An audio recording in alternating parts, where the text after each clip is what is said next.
The Initiation by Elisabeth Haich. Chapter 40, The Lion.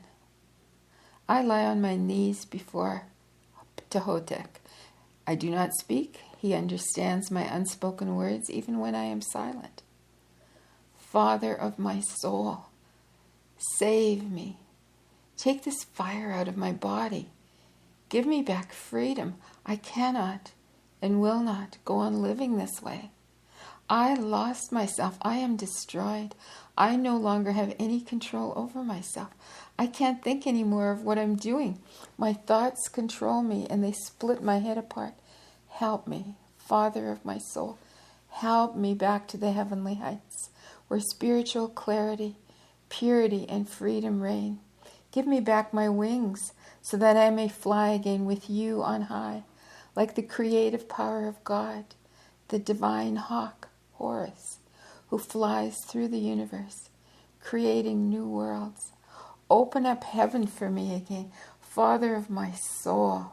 Let me hear the music of the spheres again, the music that now lives on only in my memory, while within me there reigns only the silence of the tomb, because my ears are deaf. Open my spiritual eyes again, Father of my soul. Let me hear the music of the spheres again, the music that now lives on only in my memory, while within me there reigns only the silence of the tomb, because my ears are deaf. Open my spiritual eyes again, Father of my soul, for they are burned out.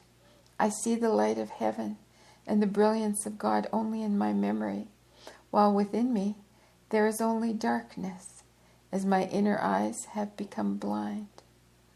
Open for me the gate of my heavenly home, where I once possessed all the treasures of the Spirit that now only live in my memory. Father of my soul, because I have fallen and I have become a poor earthly beggar. Open up again for me the happiness and the peace of the divine unity of those who have found salvation. Father of my soul, the unity which is now mine only in memory, as I have fallen into the wilderness, into the desert, haunted, plagued unceasingly by the burning unrest of being torn in two. Lay your blessed hand upon my head and permit me to be freed from the dungeon of time. Permit me to become again in the eternal present the person I was, the person I really am, the person I can no longer be in the elusive world of appearances. Father of my soul, save me, save my soul. Permit me to hear your voice again, like the voice of God within me, for I no longer hear your answers. I am blind and deaf. I have lost my heavenly wings. I have become as one expelled, one driven out of exile. Take me back, Father of my soul. Take me back into the unity of the blessed, because I can't go on living this way. Save me, Father. Father of my soul, save me. Man of God, do not leave me. Do not leave me. Do not leave me.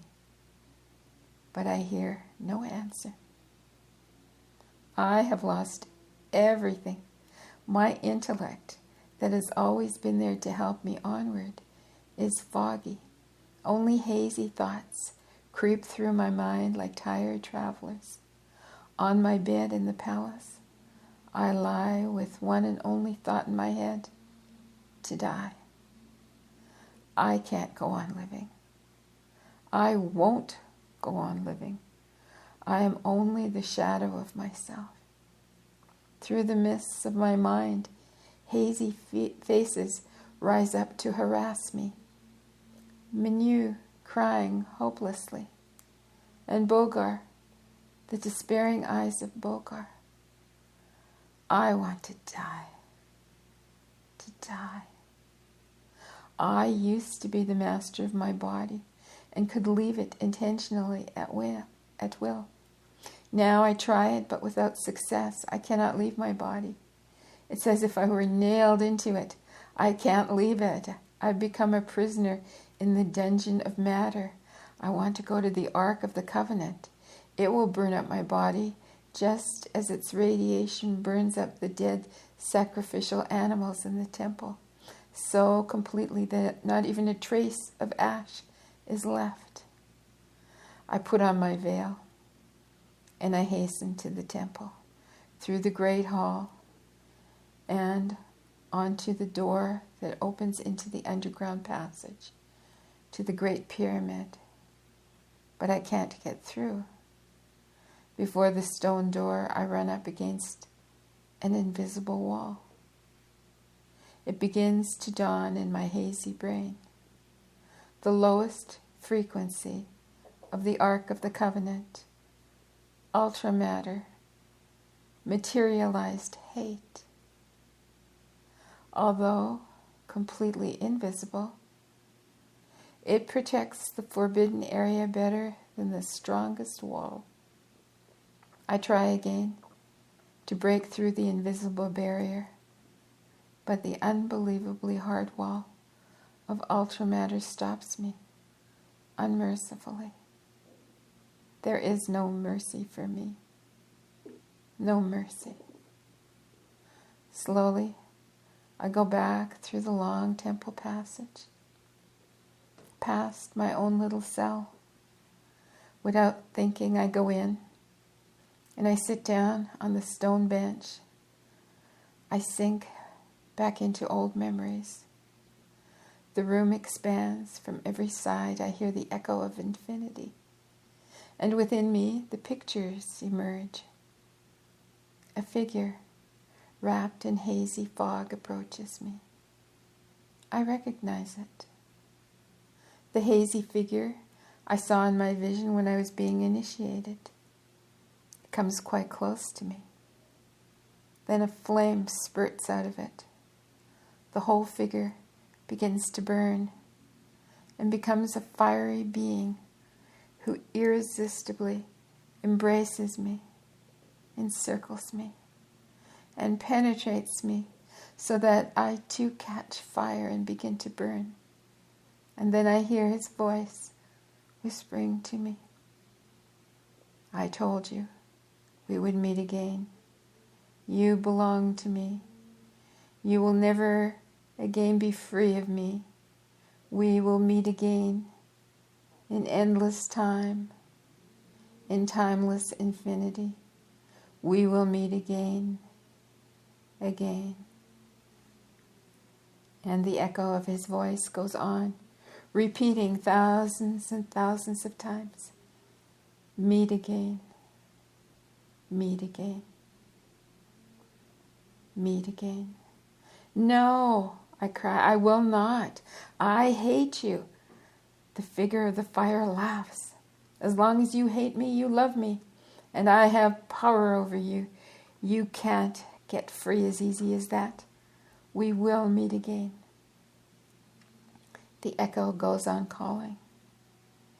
As I hear this voice echoing back thousands of times from every direction in the empty room, so powerfully that the air itself literally vibrates with it, I know the hazy figure of the fire is whispering and looking at me with voice and eyes that I can no longer resist.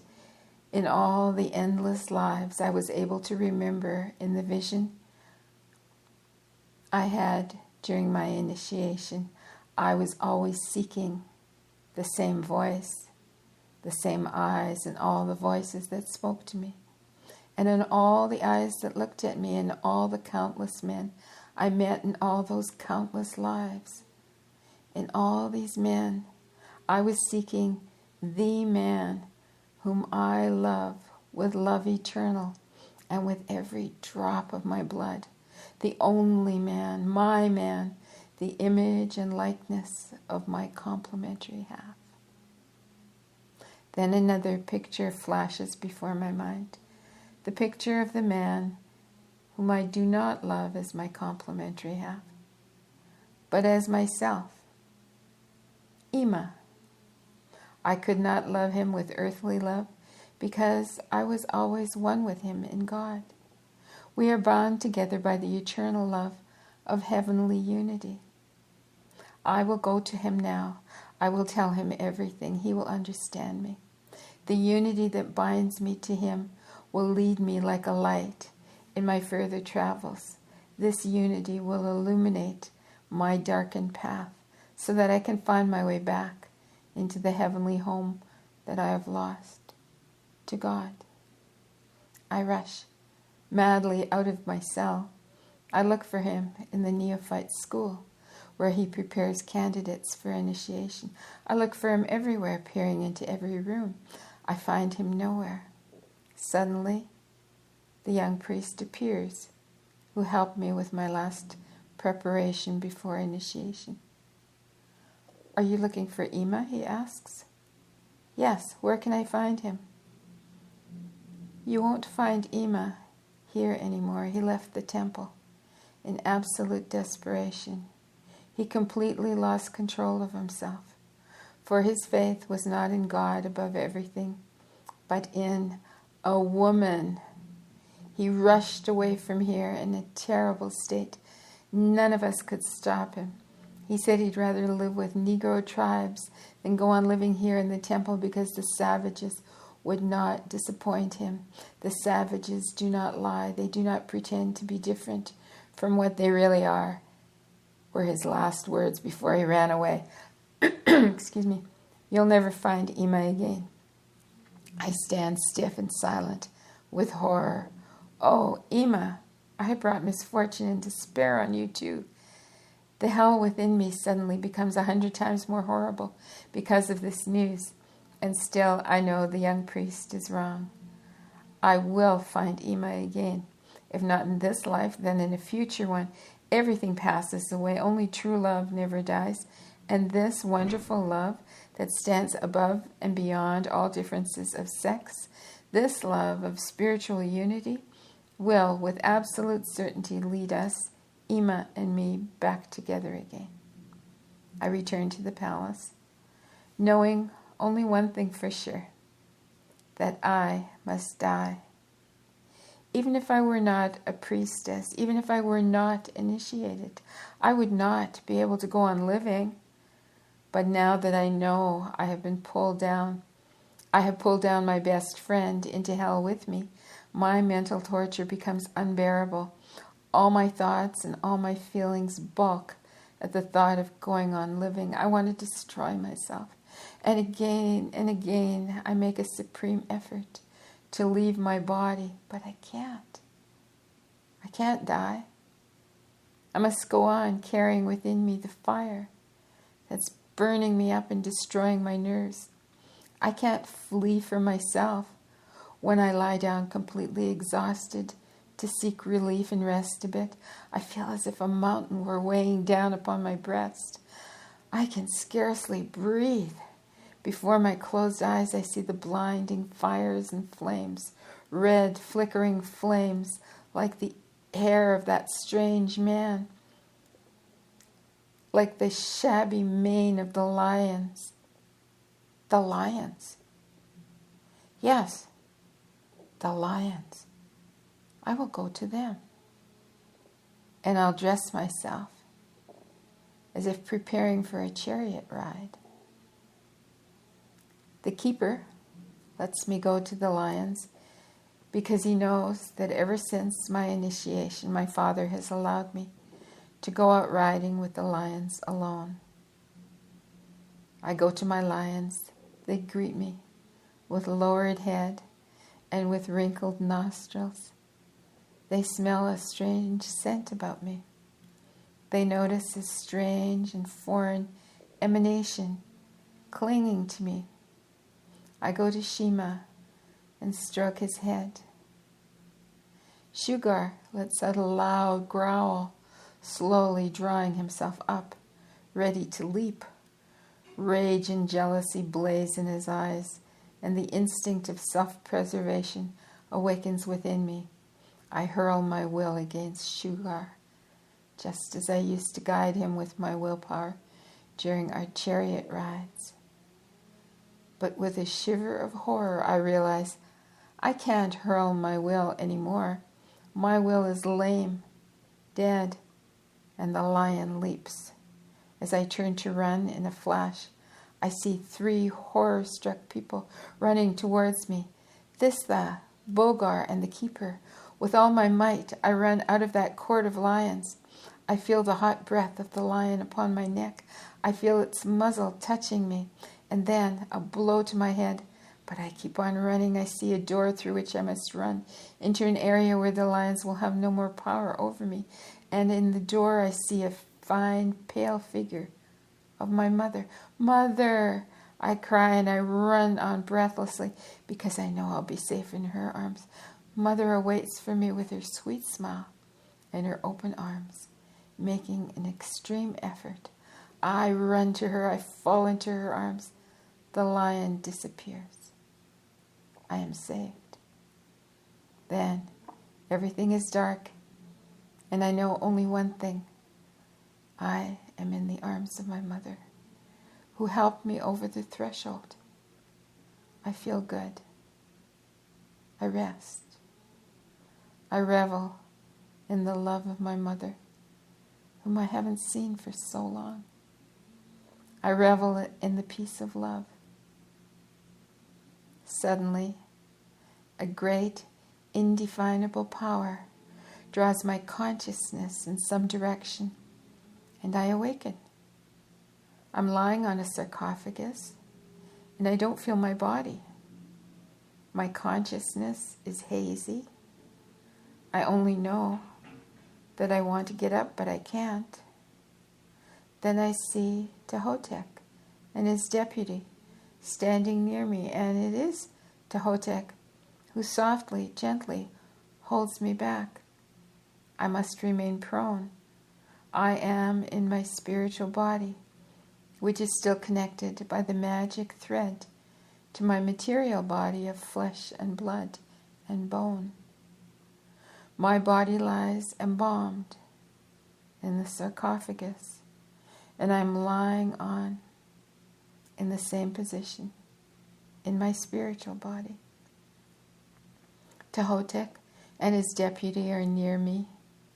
I see them in their spiritual body, see the glowing centers of power which their eyes have built up in their material bodies, and with which they look out into the material world. Ptahhotep's 2 centers of power now emit a bluish phosphorescent light upon me, into me, penetrating my entire being, and sleep overcomes me. The hall and the 2 high priests disappear. Again I rest in my mother's arms. Now I realize I'm not resting in her arms, but in 2 streams of power, which once had built up her arms, as well as her whole body, and radiated out of her body as love. These forces are carrying me and filling my tortured soul with love, peace, and a feeling of security. Suddenly, an unpleasant sound yanks me out of this, a sharp report, which my spiritual ears first perceive as a blow. Seeking the cause, I notice that it's a snapping sound, as a slave driver cracks his whip at regular intervals. He's doing it to keep the slaves in step as they pull my sarcophagus, which slowly slides along its rails like a sled. I must have just left the palace. I want to jump up, but I can't. I can't move my legs at all. From my neck to the tips of my feet, I am bound tightly. I lie there as if I were chiseled out of a single block of stone, my hands crossed across my breast, my legs stretched out straight parallel to each other. In this position, I can only look upward and forward. In the direction of my feet, I see the shiny, sweaty backs of men, bent over forward as they pull me with rhythmic steps. Over their backs in the distance, I see a building of white stone. In its side, a dark black spot, like an open door. With its glistening white walls, the building contrasts sharply with the dark blue sky. As the men pull me onward, it slowly comes nearer, and the dark spot gets larger. I look up to the sky that is so dark blue, it almost seems black. 2 big birds circle silently over me. Storks or cranes? Now the stone building is very near, and the dark spot is very big. Yes, it really is an opening. Oh, now I know. We're in the city of the dead. I'm being hauled into a tomb. The men step into the opening and disappear in the darkness. Now the black opening slides over my head. And after that blinding sunshine, the world around me is suddenly dark. Everything disappears. Absolute inky darkness covers me. Unspeakable horror grips me. And in my heart, I suddenly call out to Ptahhotep. How long? How long must I lie imprisoned here? And now I clearly hear his voice, the voice of Ptahhotep, telling me the inexorable, immutable sentence. 3,000 years. Monstrous horror, despair, fear seize me, holding me in a vice. And out of this fear there suddenly appears again the monster that is the expression of the law of matter. I see his deathly, satiric, ugly face grinning at me, his trenchant glance boring deep down into me and tying me to the mummy that once was I. Then the monster speaks to me. So now you are in my power. You see, the highest and the lowest are always reflections of each other. Perfection resting within itself and eternal rigidity are the 2 sides of the same divinity. You wanted to become conscious in the perfection resting within itself, and now you have fallen into rigidity. Yes, the mortal remains of the initiates are embalmed by the priests in the temple, so that the divine power radiated by their bodies can continue to be active like a battery for a long time. Their spirit is free. In their consciousness, they aren't attached to the earth, but you have bound yourself to your body. By carnal love, you guided the divine power within you into your lower nerve centers and burned yourself up.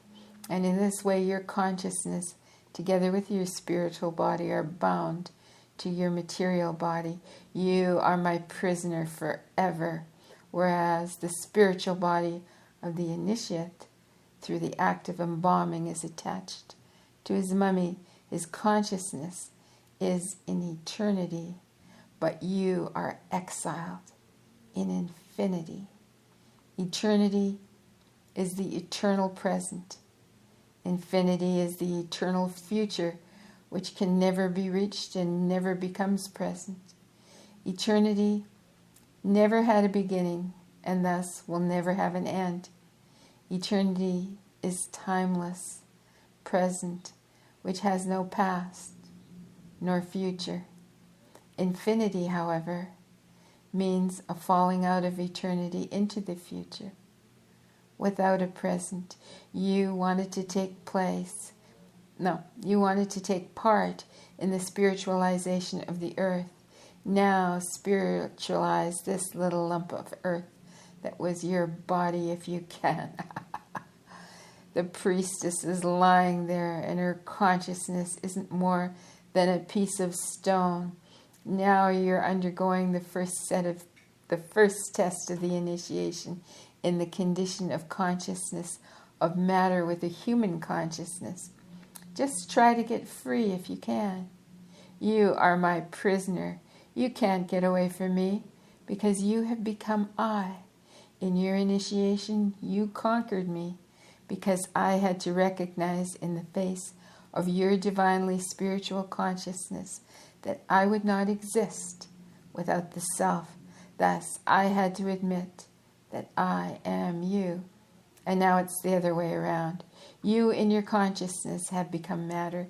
You have identified yourself with your body and are nevertheless spirit, like I am, namely the spirit of matter. Therefore, you have become I. You are my prisoner in infinity, in darkness, imprisoned in this corpse which you were and which, because of the embalming, can't decay to allow you to go free. It will be your punishment to watch how this mummy that now preserves your beauty because of the embalming process will gradually shrink and become the image and the likeness of you. You wanted to be immortal in the spirit of the eternity, and you have become imperishable in this mummy into all infinity, into infinity, infinity. I am powerless. I must listen. I lie there with my spiritual body indissolubly bound to my mummy. In desperation, I attempt to escape into unconsciousness, but I cannot. I must lie there completely conscious without having the vaguest idea about time as it flows on past me. Time. What are you, O time? You exist only to the extent that we human beings are unhappy. In happiness, there is no time. Our consciousness stands still. The concept of time disappears. Only when happiness is over do we suddenly realize that while our consciousness was hovering tunelessly in the eternal present, time was rushing onward. Time begins with our fall from happiness, from paradise. But unhappiness, too, knows no time, for the more unhappy we feel, the slower time goes by. Minutes seem hours in our moments of deepest despair, when suffering and torture are unbearable. Every moment becomes an infinity. Time freezes. Oh, how right Satan is.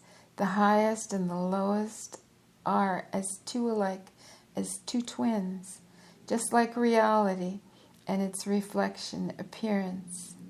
Happiness is timeless eternity, and the opposite, unhappiness, is endless time, infinity. I lie there and have nothing, absolutely nothing with which to compare or measure time. Oh, tree of knowledge, of good and evil, now I understand your truth, that recognition is only possible when we can compare.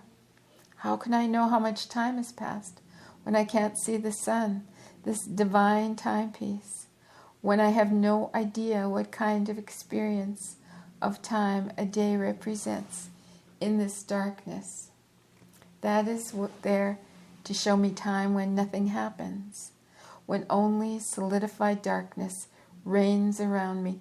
How can I know anything about time when I no longer have a heart, which once measured the rhythm of my life in my breast, and now with its pulse could give me an idea of time?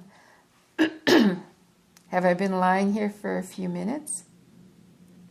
And does it already seem like eternity? Or weeks, years, or centuries, millennia? What is a minute? What is a millennium? How could I possibly know the difference? The feeling of horror and the fear refuses to leave me for a single moment. I no longer have lungs with which to draw a deep breath, with which to draw fresh power from the eternal source, with which to measure time by their breathing. I cannot look in any direction for help for my tortured soul. The tortures and the sufferings know no end, no end, no end.